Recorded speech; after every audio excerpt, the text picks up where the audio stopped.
and please welcome Darren Wray from Fifth Step and Birger Tenow from OpenText. And they're going to take you through all this. Thanks, Jeremy. Thanks a lot.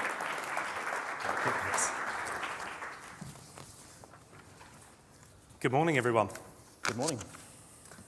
Okay, so that was great introduction from Elizabeth. It really was very powerful and touches on a great number of the points that we're going to talk about today.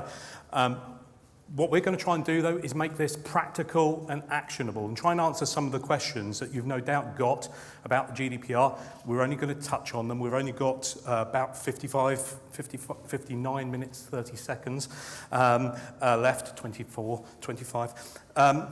So we're going to touch on some of the high-level points.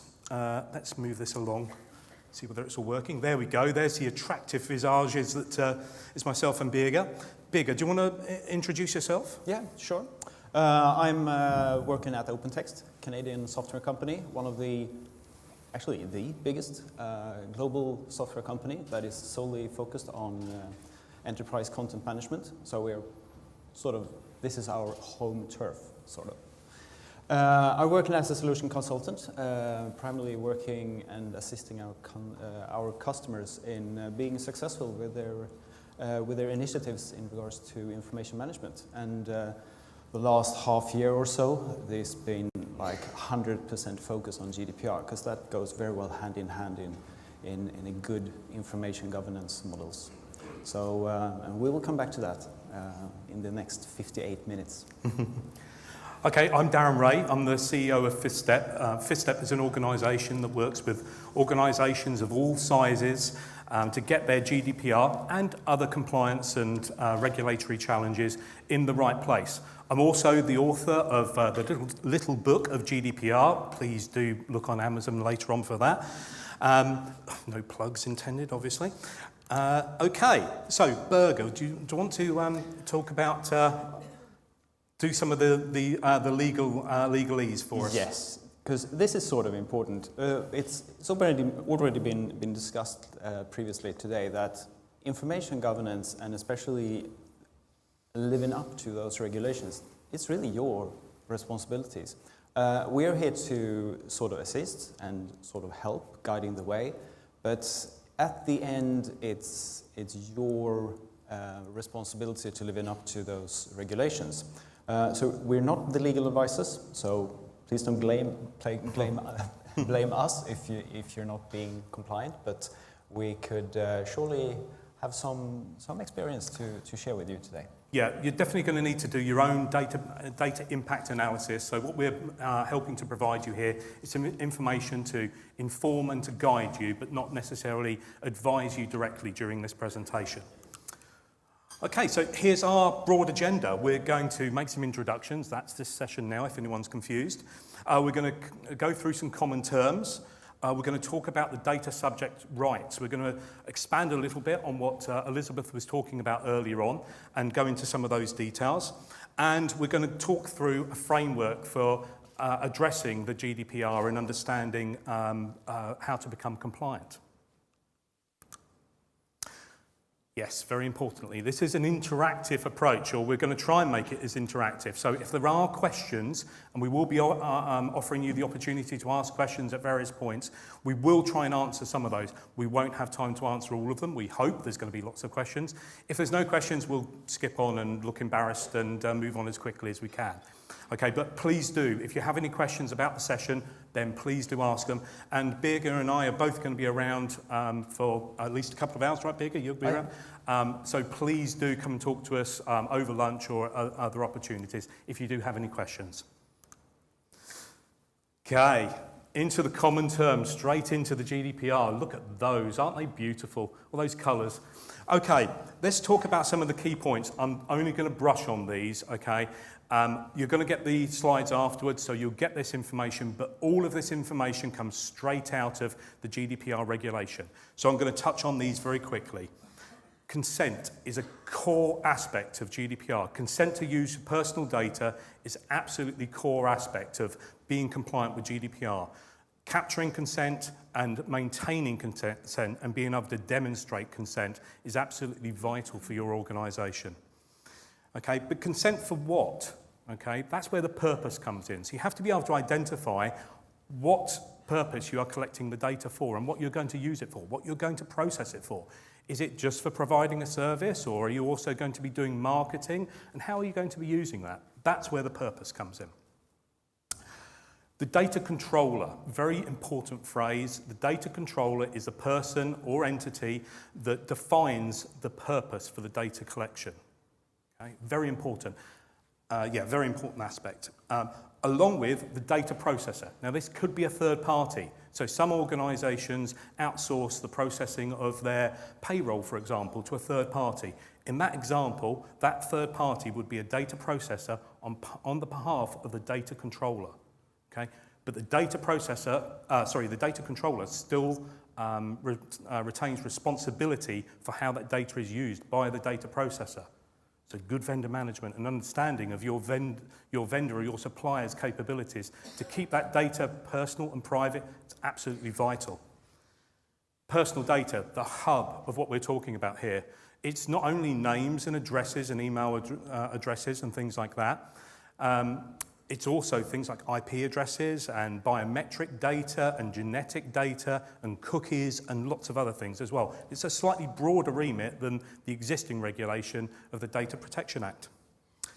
And sensitive data. This is a special type of personal data and relates to medical information, the sex lives of the data subjects, and those kind of things. So, along with biometric information as well. So, those kind of things that really get down to the nub of being a person. Membership to unions and things like that is also part of that personal information or sensitive information.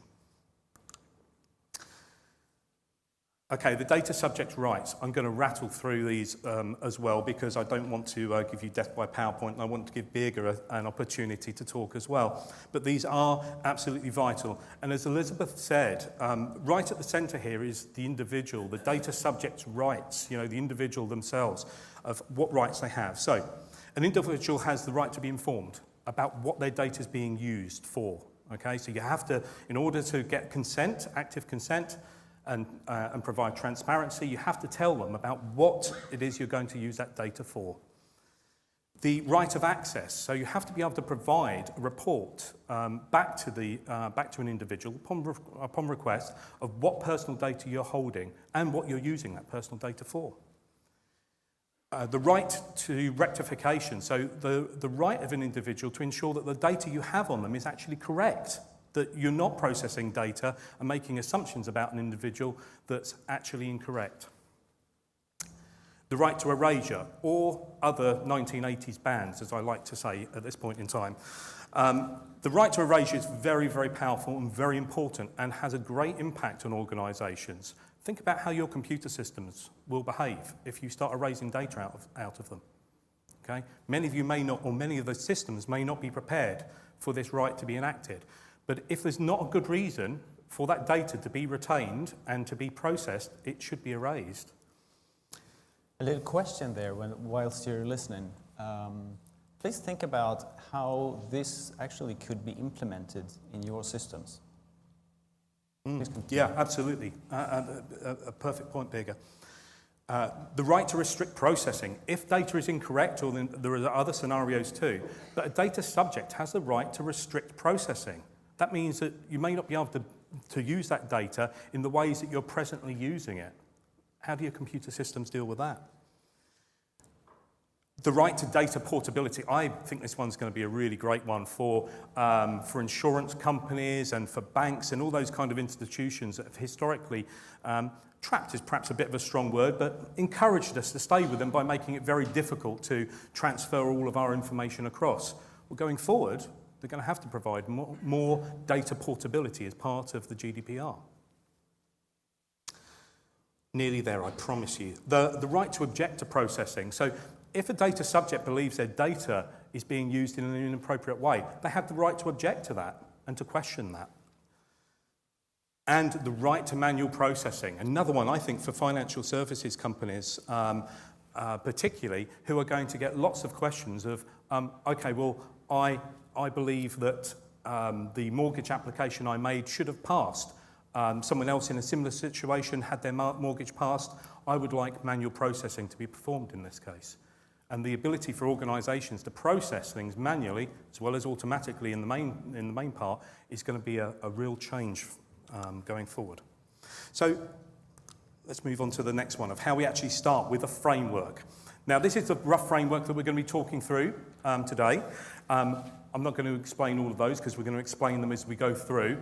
But it's a concise way of looking at some of these things and starting on your journey to compliance. So we're going to start with the first one of data categorization. So in order to comply with the GDPR, you have to be able to identify personal information. And to achieve that, you need to be able to do data discovery and data classification at a number of different levels. And Birger's going to talk about some of that in a moment. As a minimum, you must be able to identify personal data and sensitive personal data. So, Birger, why don't you tell us some practicalities about how OpenText can help you? Yeah, sure. Actually, I will more talk about the general way to get yourself closer to the subject. First of all, how many of you thinks that you have complete control of all your data? That question has been asked one time before today. But do you have complete control of all your data within your organization, including personal PCs, Macs, mobile phones, file servers that have been around since the 80s, etc.? There's a lot of hands not going up, Birger. I don't think they do. No, but you're in the club. Everybody's there. Because this is sort of the general problem, sort of, with information. We have so much of it. And some of it we do have control over. According to Ovum, Gartner, and Forrester, the likes of those ones, they have done some surveys around this. And this is what they've concluded, that roughly 20% of all the information that resides within the information lake of the company or the organization, that is sort of structured. We have it in the line of business systems. We have them in the ERP system, the CRM systems. A lot of that information could be personal, identifiable, or subject to the GDPR. But then we have the rest of it, the stuff that we don't see usually. The stuff that resides in, for example, the file systems, the emails, and the rest of it.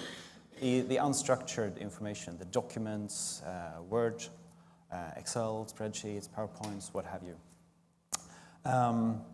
That is what we call the unstructured data, but usually is that a managed sort of information? Usually not.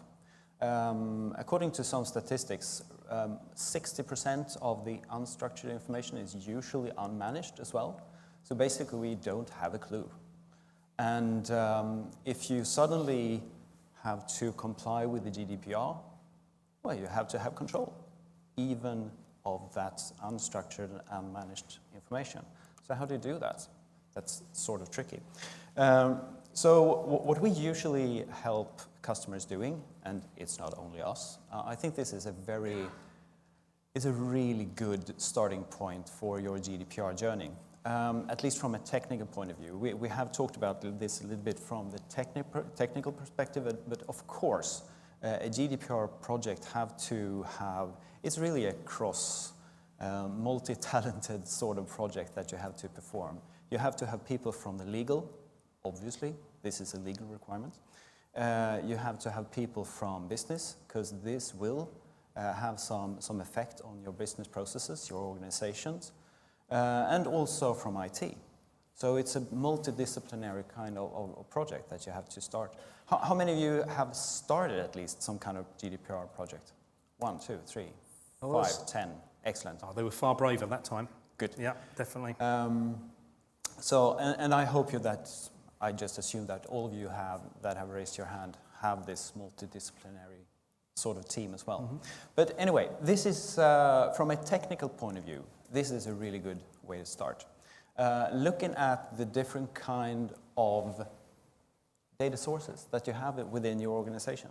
For example, the HR process, hiring process. Well, what is really happening there? Well, usually you have an email email inflow of CVs. Maybe you put them in a safe repository, which would be a good thing. But what happens after that? Well, CVs are sending back and forth within the organization to the panel. There are recommendation letters going back and forth. You will most likely end up with the same document in a number of different kind of areas or spaces within the organization. How do you secure that those documents are being taken away after the hiring process? Because you obviously don't have a purpose of storing those documents anymore. Not the ones that didn't got the job, obviously. That's just one process example of this. But those documents will most likely linger around in file shares, in SharePoint sites, in whatever have you. So having a little crawler going around, finding all of the documents within your organization that might contain, based on pattern matching and basically AI software sort of, trying to nail down those potentially unsafe and unmanaged documents. That's sort of a good start. And it actually makes sort of a sense if you start looking into the next step. We can gain some insights into this as well. Getting some kind of reports. What kind of information did we have? Where does it stored? What kind of information do we have there? Because while you're doing this, you can also start looking for other kind of information within those documents, which is a secondary bonus, basically. Then, when you found those unmanaged and uncontrolled documents in an unmanaged space, maybe you should move them somewhere. Or maybe delete them automatically.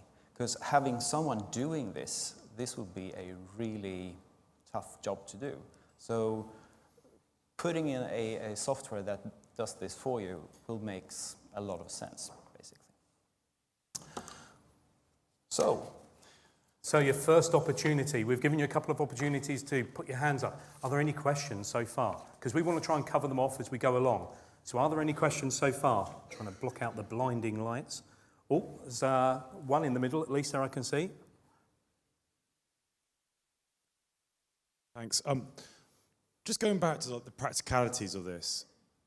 Once this is in place, hypothetical situation, HR department interviewing new candidates, as all companies do, would there have to be regulation in place to inform future candidates that data is going to be collected and therefore their rights have to be given out? Yes. So even on board, before you're onboarding anyone, you have to explain those situations and the protocols that's going to be followed. Yeah, okay, so there's two aspects to that I would suggest. There's someone submitting a CV or a resume is understanding the process that's being undertaken. They know that they are submitting their information for a job, an application, either out of a newspaper, an online form, etc., etc. So there is an understanding of what the process is. But what should be confirmed as part of that process is that the data will only be collected and processed for the purpose of interviewing and assessing them as a good candidate for the role, and that the data will be only retained for as long as that purpose is valid. So that may be as short as 6 months in some organisations. Some organisations may want to keep resumes for 2 years or something like that if they want to go back and potentially revisit a role subsequently. But yes, absolutely, should be a data collection purpose for that specifically. If you come and speak to me afterwards, I've written a white paper specifically for HR processes around that, which may be of interest to you. There was one more. We'll do one more question, and then if we've missed anyone, I apologise, and we're happy to pick that up afterwards. You talk about the analysis of all the data sources. What sort of software is available other than writing your own? Apart from our own, well, there's a lot of different kind of intelligent file. I think the category is called intelligence, file intelligence, or something like that. Good stuff have a lot of different kind of names, but discovery sort of software. I think we've got 5 of them, in all honesty. But there's a number of different kind of ways to do this. It depends a little bit what you're about to do. If you're really interested in only doing the discovery phase, or doing the discovery and the analytics, and doing maybe the analytics and doing something smart with this file afterwards, like moving it, classify it by automation, and also classify and move this into a more safer repository, for example. So it depends on what you would like to do. I would highly suggest that you look for solutions that could auto-classify and move the file, and also classify them in such a way that it works out with the storage mechanism where you put them into in the next step. That makes a lot of sense. And you also have within the GDPR regulation, I think it's called Article 30, you should have a register of all the information assets that you have to look after, and basically state that those are the different kind of information processing that we're doing within this organization, and those are the information assets that are connected to this processing. Doing such a data discovery and start classifying those by automation will make a lot of sense. So it will bring you a very good foundation for building this information asset registry as well. So. Oh, I didn't catch you now. I said so. Something like Power BI plus data. Yes, sort of. Yeah. Sure, it definitely is. I can provide you with a list of potential fantastic tools later on. Nowhere near as good as OpenText, of course, so Birger. Sure. Good. Thank you for participating. That's the first one out of the way. I think there's another 10 we've got of those, right, Birger, in the next 30 minutes? I think we'll be drilling them by the end of it. Marvellous. Then we move on to policy, processes and procedure. Now, what more boring subject could I talk about than GDPR? And that, when coming up with that, I thought, well, policy, process and procedure is obviously the next one along. It's a very important point, though, because in embodying the GDPR within your organisation, you're going to need to change and create your policies, your processes and your procedures. There's a great deal of opportunity here, and Elizabeth Denham touched on it earlier on. There's a great deal of opportunity in looking at business processes that have perhaps stayed the way they are today for some time, but they're going to need to change as a part of GDPR. So what better opportunity to actually look at those and address those and perhaps make them more efficient. I'm not saying that it's a reason for doing GDPR, I'm just saying it's a silver lining to enforcing and enacting GDPR, is it actually can improve some of your business processes as well. Policies, processes and procedures really go to the heart of what you're doing and how you are managing and using that data in alignment with your processes. And what was the phrase that Elizabeth used earlier on, with sensitivity and ethically? It really goes to the heart of that. So some of the policies that you're going to want to have that I noted down here, you're going to need a privacy policy. That's a key one. Everyone's going to need one of those. You're going to need a data retention policy. Okay, and you're going to need information security policy, and that must include aspects of how you enforce your access management. And you're going to need a business continuity policy so that you can actually keep the data safe. Once it's collected, you can actually recover it from a backup or from the cloud, and how you're actually going to use that. Talking about policies. Just recently said that it's good to have this sort of data discovery phase, and we actually did that for a Danish municipality some time ago. And what does this have to do with policy? Yes. You see the little spike here, 2015 and 2016? This is the amount of files that were identified at this municipality. We did basically a fairly massive data survey. I think it was 3 terabytes of data, 3.5 million files, and we've discovered in total 240 80,000 files consisting of social security numbers. The funny little thing here is that this municipality, they had a policy, and now it comes back to the policy thing.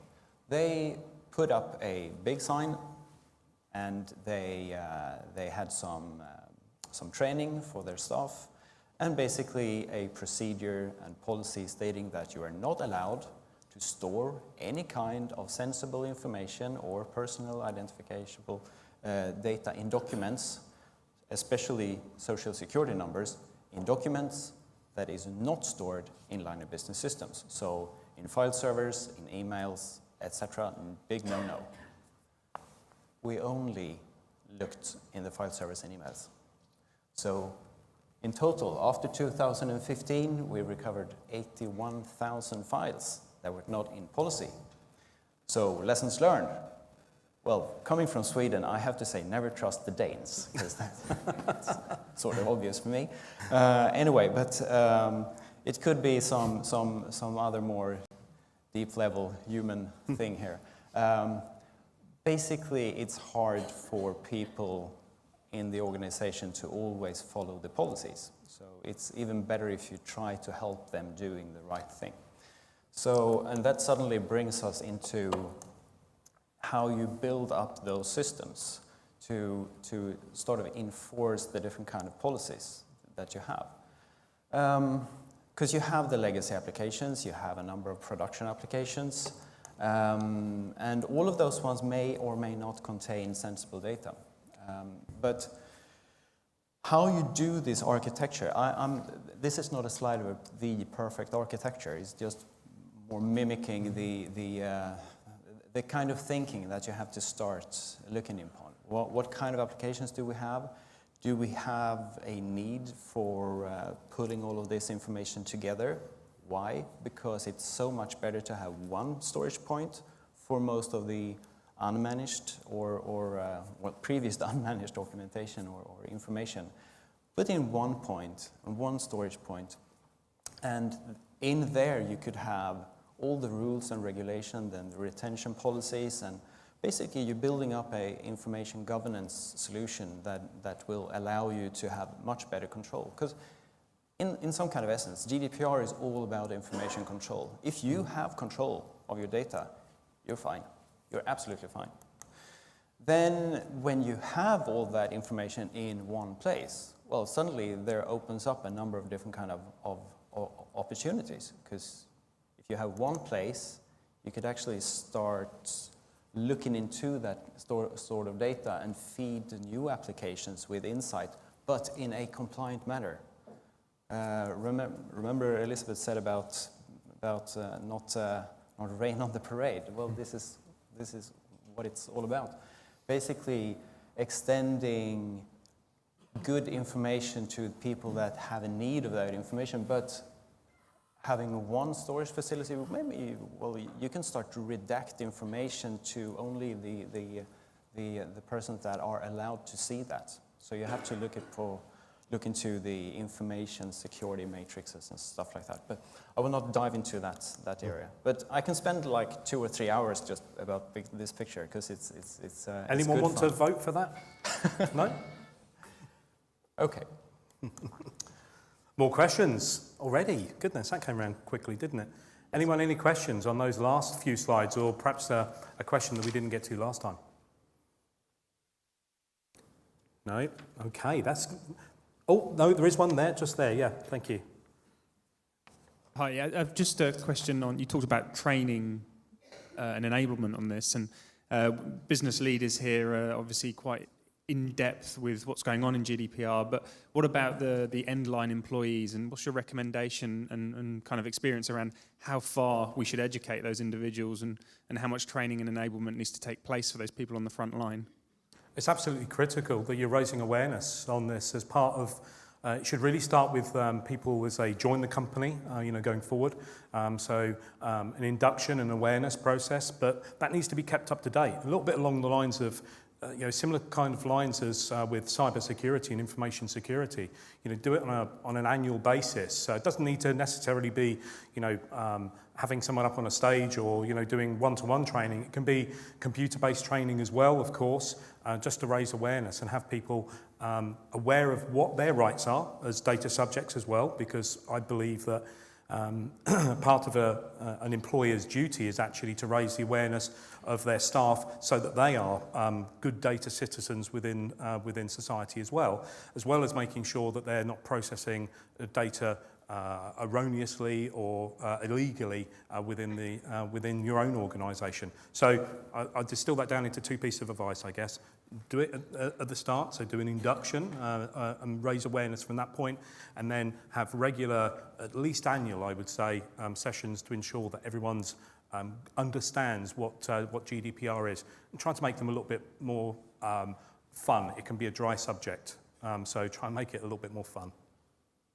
But again, a lot of internal sort of procedures could be foundation for basically privacy breaches as well. Just as an example, I work with Scania. I guess that not a lot of you have lorries, but they're not selling the lorry in itself. They're selling more transportation solutions, as they call it, including fleet management solutions, where you actually track the lorry, where it's at, and how do you drive around in the most efficient way. But since you are GPS monitoring the truck in itself, you're also monitoring the person driving it. And suddenly this becomes a privacy concern. Is it okay to police where this driver is located at every single time? Well, just as an example of stuff that might arise when you're talking about those areas. Yep, good points. Okay, moving on to the next area. I spoke a little bit earlier about ensuring that your systems have the ability to fulfill the data subject's rights. So we're going to touch on that a little bit here. I ran through the rights, but making sure your systems have that capability, such as logging consent and being able to report on consent, and making sure that that's not just something where someone's ticked a tick box and that was enough, that information is actually logged and recoverable and demonstrable. Should you ever have an audit by Elizabeth or her team, you want to be able to pull that out and demonstrate that actually, yes, Bob Smith, sorry Bob if you're in the audience, but Bob Smith actually did consent to their data being used for this purpose on this date and this time. Okay, and we've not received any subsequent requests for removal. Being able to demonstrate that is very, very important. The source of the data, was it from your website? Was it from a live customer interaction? Did it come through your electronic point of sale if you're that kind of organisation? Understanding the source of the data. If you're a data processor, so not the data controller, which data processor sent you that data to be, which data controller sent you that data to be processed on their behalf? Being able to have all of that information and being able to report on that is vital. The ability to delete personal data, I referred to that earlier on. The ability to process data manually, another big one, as I raised earlier on. And lastly, the ability to restrict processing. Absolutely vital part of GDPR. You may think that it's not going to be part of your business, but if you have someone who makes a request or to see their data and identifies that the data is incorrect, they could very well ask you to restrict the processing of that data. So be aware of those points and be talking to your IT departments, for those of you who are big enough, or be speaking to your IT vendors to ensure that they are thinking about these things for your systems. Okay, but ultimately, as Elizabeth has said and other people have said this morning, okay, it's vital that you as data controllers have that ability to understand that and take responsibility for that. So if your system vendors are not able to do that, then you may be in a position of actually looking for other vendors. There you go. But how do you actually do this? Again, there are so many options. Do you realize this now? I've been given the question a number of times. Aren't there just one single solution that will fix all this GDPR so we can move on with our life and be happy? Well, unfortunately not. But on the other hand, I usually see that a lot of the organizations that we work with, they have a number of different kind of business-related initiatives going on. They would like to increase the customer satisfaction, being quicker when it comes to the way you manage their cases. You would like to be even more nimble when it comes to feedback. You would like to know your customer better, etc., etc. And of course, streamlining your back office and making the processes more efficient. Well, isn't this just another thing that will drive this? I see GDPR as a really driver for streamlining your business. It's just a number of new regulations that you have to comply with as well, unfortunately. But there is a lot of different kind of automation possibilities within this. Just looking at the data requests, that's one of the data subjects' rights. Well, they have these rights today, but at least I have a feeling that it will basically explode the 26th of May next year. We've already seen an increased number of data requests or data subjects requests coming in. And if you're addressing those ones in a pure manual fashion, that will be a big cost, and it will basically drown your organization in a lot of unproductive work, basically. So could that be done in a more cost-effective manner? Yes, it can. Looking at the other stuff, the consent management, you need to have some kind of register of the kind of consent that you have been given from the data subjects. Not all of you have to have that 100%, because you might be in a situation where it's kind of imminent that you have a purpose of processing that data. But you need to think about the kind of consent management anyway. The data consistency, if you have 20 systems across your organization, and the data subject comes to you and say, well, I would like to make sure that it's the correct information that is stored within those systems. How do you do that today? Well, that's a big topic already today with master data management and stuff like that. So, but suddenly it becomes a more prioritized thing to look into. Same goes with other kind of stuff that is connected to the GDPR that you have to start looking into. Just as an example, I mentioned this data request thing. So having a manual person taking care of those questions, because those are the rights.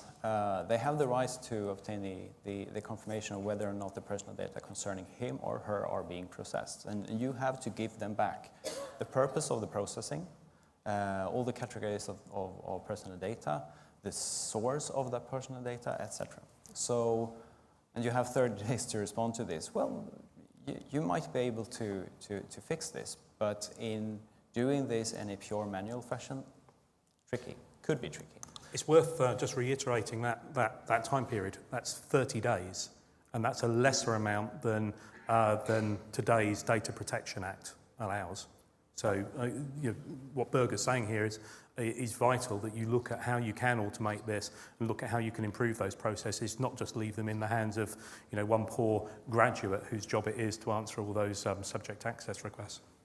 Sorry, Birger. Yeah, well, if you only are getting like 50 or so data requests per month, you might be able to live with that. But if you're getting more than that, well, it's time to start looking into other kind of alternatives. And one alternative is to put some kind of smart mechanisms inside of this. First of all, if we've done the first phase, remember we talked about the data discovery, we already have a much bigger control of the kind of data that we should have our arms around. So it will be much easier to start responding to those data requests. That's for starters. Then secondly, If we have other kind of data systems or all the structured data that we have, if we could put a automatic little process engine, for example, or an integration engine or similar, that can put all of this data together in a streamlined fashion and then respond that automatically down to the customer or the citizen, well, that makes a lot of sense. And if you're really smart, you make sure that that little component in the middle can do more tricks than just doing that.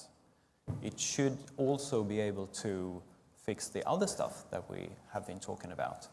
Managing the data, making sure that you will erase data when that's needed, all the other bits and pieces of the data subject rights. But on top of that, you should also be able to do other things with that little component. For example, doing your business processes in a little bit better way, more efficient, shortening the process times of the cases that you have, etc.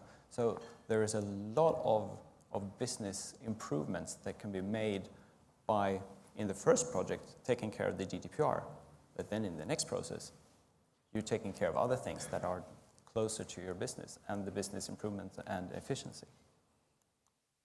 Questions? Any questions? Oh, the lady at the front here.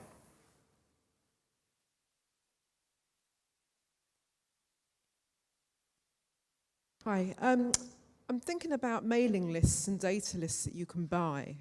If somebody says, say, you know, they're okay, they're covered, they're compliant, and you buy into them and buy 1,000 names, and they're not, who is responsible?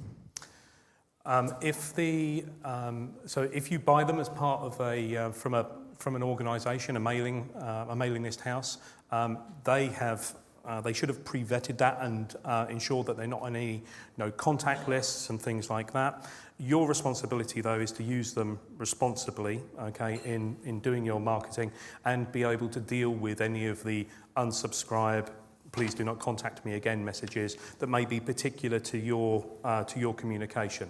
Because they're being gathered for a particular purpose historically, and where someone's ticked a box and said, I'm okay for third parties to contact me, okay, and that's the kind of consent that should be gathered by those mailing houses. It doesn't mean that they necessarily want to hear about your product or your brand or your services. So you need to be able to answer both of those questions. They should be pre-vetted, but you should also, in alignment with what I said earlier on, keep a record of where those records came from. Because if you're getting a number of those coming back, and obviously saying, I never gave permission for my details to be used by a third party, then obviously you've got a legitimate complaint to the mailing list house.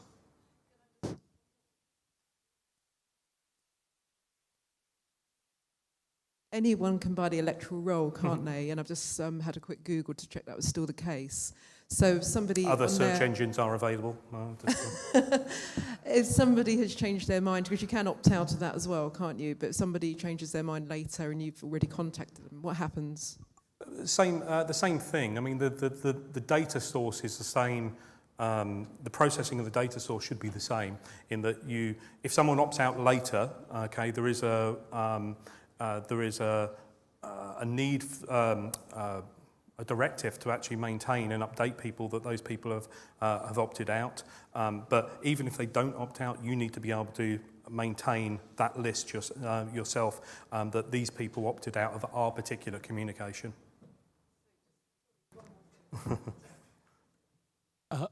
So following on from that, for the message going out to everyone, if everyone's got a mailing list, is to maybe before now and May to contact everyone to check they want to be opted in, so you can't get sued later on. It's okay. So, the question was, should you go out and contact people on your existing mailing list to make sure they want to remain opted in? I would say that's best practice. Okay. Now, it depends on how long those people have been opted in as to whether you can demonstrate that they've opted in. Okay. But I think it's best practice. Now, some people would say, oh no, I've got 10,000 people on my list and I know if I go out and ask them, 5,000 will drop. Well, are those 5,000 who are going to unsubscribe, are they actually reading your email? or your communication in that case? Are they actually interested in your product? Is it not better to focus your attention on the 5,000 rather than kidding yourself that there's 10,000? So I would suggest, and it does come down to some specifics in some cases, but I would suggest it's best practice to go out and revalidate that list. And now's a great opportunity. And there are organisations, Google is doing this extremely well at the moment, I must say. They've just sent out to people who use G Suite, their business services, they've just sent out a mail saying, we want to know who your data protection officer is, and can you agree to the terms of our upgraded data privacy agreement. Okay, so they've gone out and they've said that actively. Now, we're a subscriber, my organisation is a subscriber to those services, so we've seen that, but that's exactly the right thing to do. Raise awareness of it, make sure that people are happy with it, and deal with it appropriately that way around. There was a car company fined very recently for doing just that. So just saying that there was one of the big car manufacturers were checking that people still wanted to be on their mailing. They were fined because they hadn't followed processes. So I would recommend that you check that out very carefully. It's not quite as easy as it may sound. It's where you got their information from in the first place. Absolutely right. If you don't have the rights to mail to them or to market them in the first place, then absolutely you're already on dodgy ground. And if you're in any doubt about that, you should really look at the data and err on the side of caution, because otherwise you can get fined. And obviously the fines are now larger under GDPR, or will be larger under GDPR. Okay, let's move on, because we're in danger. We're down to 13 minutes now. It's mine for. I wanted to ask you, you talked about data coming through HR system, through job applications. There are many companies who get personal information addresses through people asking for catalogs from a company, say. Why should, or is the company responsible for the data protection of these once-off requests? Sorry, I don't quite understand the question. Could you just repeat that Okay. again? If a company receives personal address for a company to send them a catalog, Yes. Does the company has the responsibility to protect the data of this address? One question. Yes. Why? Because it's personal data. Why should it be stored somewhere? Because it's not used one-off. Perhaps catch me afterwards. I'm perhaps misunderstanding your question slightly, but catch me afterwards so that I can make sure that I'm understanding and answering your question properly. But on the face of it, yes, if you're collecting personal data, you have to keep it safe and you have to only use it for what you're collecting it for. That's the whole crux of GDPR. But please do speak to me afterwards if that doesn't answer your question.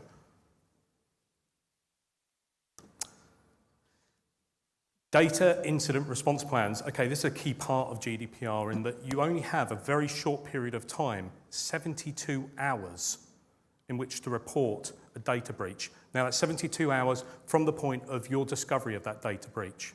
Okay. Now, let's compare that to Equifax. They were 5-6 months.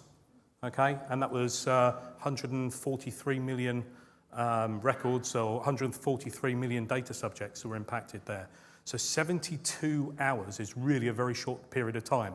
Now, within that 72 hours, you have to do some very key things. You have to establish the nature of the data breach, what kind of data has been lost, or stolen, or misused, or misappropriated in some way. Okay? You have to understand the size of the breach. You have to understand the impact of that loss on the data subject. So if it's someone like Equifax who's lost all of this information, the impact on the data subjects is actually very great, or potentially great. So you have to understand all of those things, and you have to collect all of this information and make it available and report it to, in many instances, report it through to the Information Commissioner's Office. Okay, you may also need to notify the data subjects as well, depending on the scale and nature of the breach and the potential impact to them. So this is something that you need to do. You need to create a data breach plan before you have the breach. This isn't something where you want to be playing catch up or trying to learn the ropes as you're going along. Okay, think about it logically. Think about who you're going to need to contact and which systems and which people you're going to need involved. But you need to have a data breach plan in place. Are you talking about that one as well or not? Yeah, absolutely. Since well, but first of all, I think the best advice in this area is basically try not to go here. Try not to end up in that situation that you really have to do this incident breach report. And how do you do that? Well, first of all, I just guess that security is already on top agenda for all of you already now. And with the risk of sounding like a tape recorder on repeat, I say, please take control of your data, because when you have control of your data and you start to store them in a secure manner, in an encrypted manner, and with guardian sort of solutions around that, well, you are much in a better shape than having them stored on whatever kind of repository. But if you are getting breached anyway, having that kind of control, it will be much easier to start to do those answering those questions that Darren just mentioned. How many are affected? Well, if you don't have that control, is it 100,000 people or is 200,000, 300? Well, we don't know. That's not the right kind of answer. You have to be very specific. And secondly, you didn't mention that. Within those 72 hours, if the breach is of that sort that it's really personal data, you have to also inform all those individuals. Mm-hmm. That's kind of tricky to do that if you're not having the kind of control. And secondly, I think it's a good thing to have some kind of assisting software to communicate with all those persons also. And then, of course, having different kind of endpoint security mechanisms and analytical software that supports you in this, well, again, makes a lot of sense. But focus on the first thing. Encrypt all your storage, most of your storage, having redact policies and solutions, and build the security mechanisms for your organization so you don't end up here.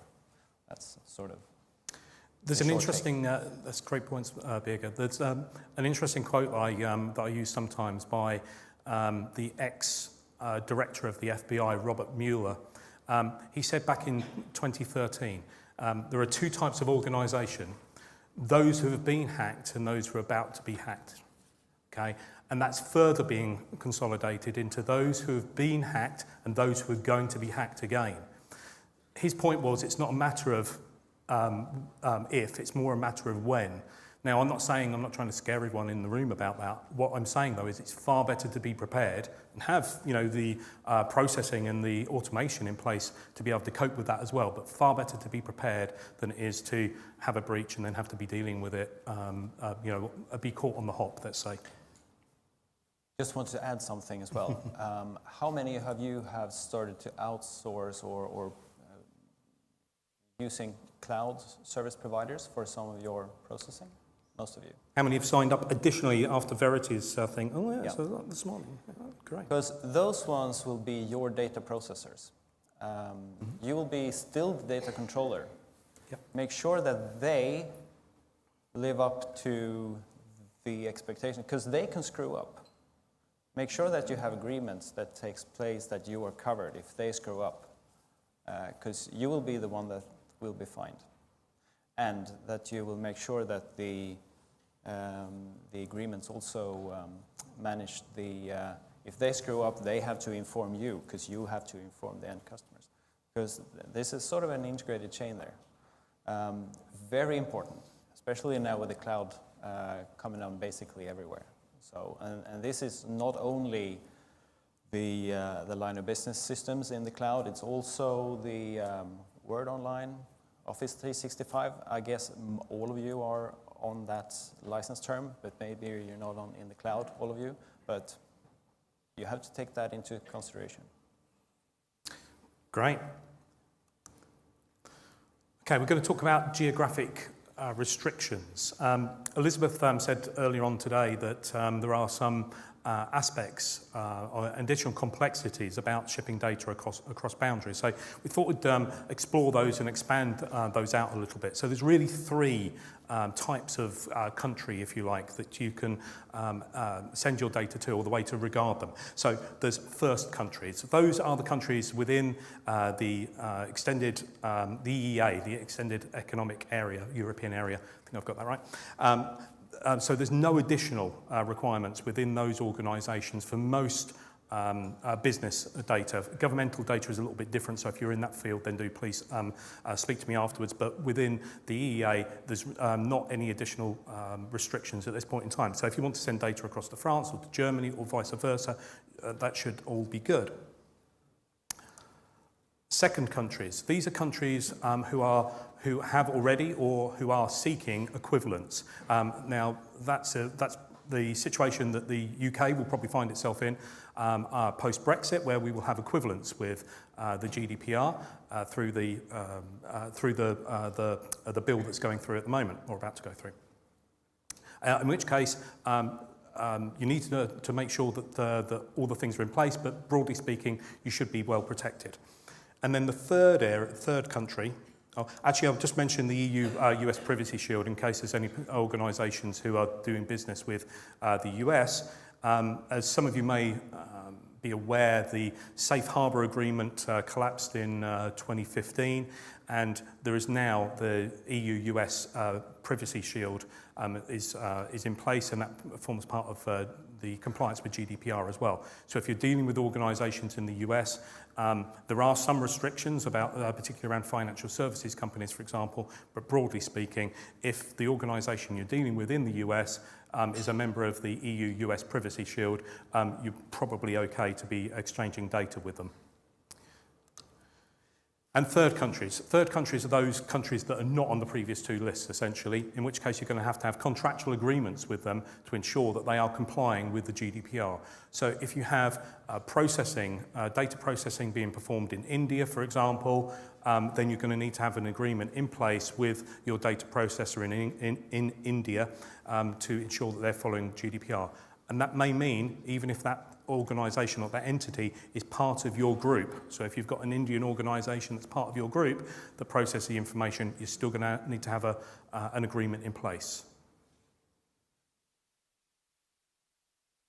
So, wrapping up. Isn't it fun with compliance, by the way? Just love it. It's a good read, those 150 pages of GDPR regulation. I read it twice. It's good fun. Anyway, you do have an option here. Elizabeth talked about the cancelling of the parade. No, it's not a cancelling of the parade, and we do not think so. But you do have an option. You could go and spend all your money just being compliant. That's an option. I'd say the other way is more attractive. It might be a little bit more bumpy. It might be a little bit costly in the short run. But just looking at the different kind of aspects that you can gain, I would view GDPR as a fantastic driver. I've said this before, a fantastic driver of business improvements. Because suddenly you have a reason to start taking control of your data. But by gaining that kind of control, you can do so much more in a so much efficient way. And I think you should take that opportunity close to your heart. Yeah, I would wholly agree. If you just implement GDPR, then to one degree you may be going through a box ticking opportunity and missing some of the opportunities that can be gained. So try and seek out those silver linings and automate some processes, or at the very least do some business process improvement to make sure that your organisation is a little bit fitter, a little bit faster as a result of implementing GDPR.